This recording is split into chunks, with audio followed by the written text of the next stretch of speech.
Happy Monday, beautiful people! In-update ko na nga ang kalendaryo at si Daddy nga ang kumilos sa kusina. Nagluto nga siya ng spam para almusal nila ng mga bagets. Nandiyan na rin si JJ sa corner, kinatapos pa rin ang kanyang almusal. Dahil hirap tayong bumangon dahil sa tindi ng ating allergy, ay si Daddy na nga ang nag-decide na tumindig sa kusina. Kaya naman pagkatapos niyang mag-almusal ay pinaakyat ko na nga siya at pinaghanda ko na rin siya ng kanyang babauning coffee sa trabaho. At syempre pa, hindi mawawala dyan ang kanyang sandwich na pananghalian. Ganito kami ni Daddy, kung sino nga ang medyo maganda ang katawan at libre ay siya ang tumitindig sa kusina. Madalas ay si Mama ang gumagawa niyan, pero dahil alam na niya na hindi maganda ang pakiramdam ni Mama, ay siya na mismo ang nagkusang bumaba, mga pasado 5:30 nga. Pinagbaon ko rin siya ng 3 piraso na cookies and cream cookies na binake nga ni ate. At nakita niyo ba ang ating pangmalakasang container na empty whipped cream? Yan nga ay gamit na gamit at nire-recycle talaga natin yan. Ito na nga ang kanyang baon at nakapag-unload na rin si ate ng mga clean dishes. Nagpe-prepare na tayo, papasok at paghatid ng mga bata sa school.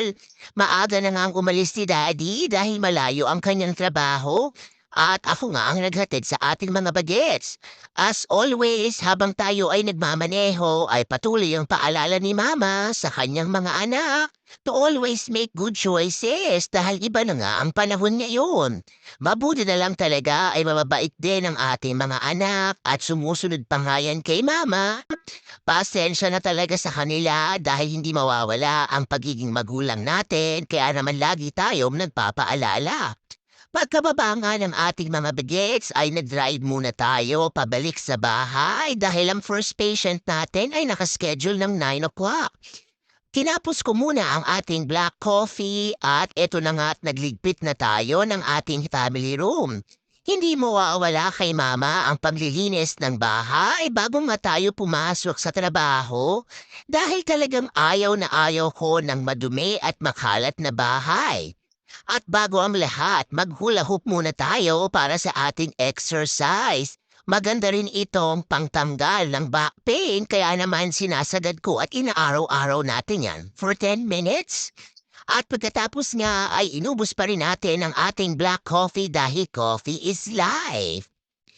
Eto na nga't papunta na ako sa ating first patient pero bago pa ako dumating ay tumawag na nga ang nurse at sinabi nga na magka-cancel ang pasyente dahil mas pinili niya ngang kumita ng nurse kesa therapy. Kaya naman tinawagan ko ang aking second patient at nag-drive na nga tayo dito sa interstate.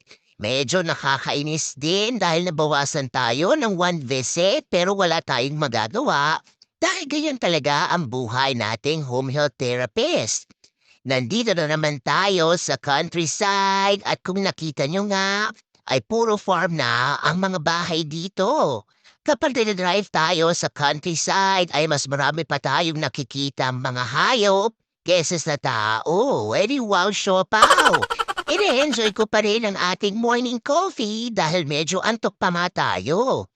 At talaga namang nakatira ang ating pasyente sa dulo ng walang hanggan. Almost 45 minutes din ang kanyang bahay sa ating place at talaga namang napakalayo. Meron na naman tayong nadaan ng construction at kailangan nating sundin ang stop sign. Pagkatapos nga niyan ay nilagay na ni Kuya ang slow sign kung saan pwede na tayo umalpas at mag-drive. Pasado 12:00 na din at nakaramdam na nga ng gutom si Mama. Meron tayong baon ngayon na chocolate chip sandwich. At binuksan nga natin yan at kinain habang tayo ay nagmamaneho. Ganito na nga talaga ang buhay natin araw-araw. Hindi tayo nakakakain ng maayos, kaya naman sa bahay na lang tayo kakain mamaya. Pumunta rin tayo sa Goodwill Donation kung saan idonate ko nga ang mga naligpit natin na mga gamit nung Sunday at kumuha nga tayo ng tax-deductible form. Pagka-uwi ko nga sa bahay ay diretso na tayo kaagad sa kusina at hinugasan ko na nga ang iba't ibang klase ng kawali. Magsasaing na rin tayo dahil ngayon nga merong swim practice at volleyball practice ang ating mga bagets. Wala tayong sinundong baget sa school dahil 4:00 pa ang uwi ni JJ at 5:30 naman ang uwi ni ate from volleyball training. Kaya naman nagkaroon si mama ng time maglinis ng kusina. Hindi ko na ito naasikaso kanina bago ako pumasok.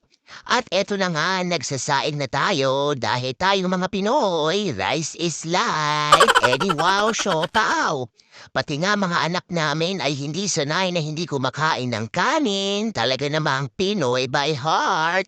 Nagsaing na tayo ng 3 takal at tatadan na nga yan hanggang bukas ng umaga. Pagkatapos nga, bago mag 5:00 ay nag-drive na tayo papunta sa school para sunduin nga si ate sa kanyang volleyball practice. At sa mga oras na ito ay nagta-travel na din pala si Daddy at JJ papunta sa kanyang swim training. Medyo maaraw ang panahon at talaga namang ramdam na ramdam mo na ang papalapit na summer. Siyempre umiinom pa rin tayo ng tubig para iwas dehydration at medyo binabahin pa nga si mama dahil meron nga tayong allergy. Kumain muna tayo ng 1 piraso na sugar-free chocolate at pagdating nga natin sa bahay bago mag-6 ay pinakain ko na ng hapunan si ate. Habang si mama naman ay naupo sa couch at tinapos na ang kanyang documentation for today. Dahil medyo nakaramdam na tayo ng gutom, ay nagbiryenda muna tayo ng sliced apple with caramel. Isa na namang matagumpay na araw para sa inyong pamilya. Thank you so much for watching. Remember, family time is always the best time, and every gising with your family is a blessing. God bless everyone. Bye-bye!